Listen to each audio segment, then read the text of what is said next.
మన జంక్షన్లో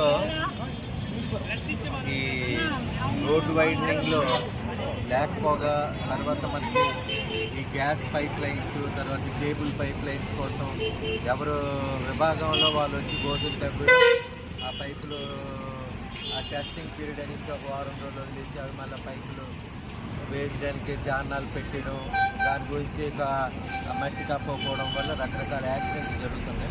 తర్వాత ఈ జంక్షన్ మీ అందరికీ తెలిసి సెడ్యూ ఇంపార్టెంట్ జంక్షన్. ఈ ఇంపార్టెంట్ జంక్షన్లో మనకి వెహికల్ ట్రాఫిక్ ఎక్కువగా ఉంటుంది, లారీస్ అండ్ 4 వీలర్స్. అయితే రోడ్డు చూస్తే మీకు అందరికీ తెలుసు చాలా మొదట ఉంటుంది రోడ్డు. ఈ రోడ్లో ఈ బడ్డీలు, షాపులలో ఒరిజినల్ షాప్ వదిలేసి ముందుకు వచ్చి ఎంక్రోచ్మెంట్ చేయడం, వాటి వల్ల ముందు రోడ్డు మరింత కంజెస్టెడ్ అయిపోవడం వల్ల ఈ రోజు మీద కూడాను ఆ ఎఫ్ఐఆర్లో వీళ్ళ వల్ల కూడా జరిగిందని రాసి కేసు పెట్టడం జరుగుతుంది. కాబట్టి అందరూ జాగ్రత్తగా గమనించి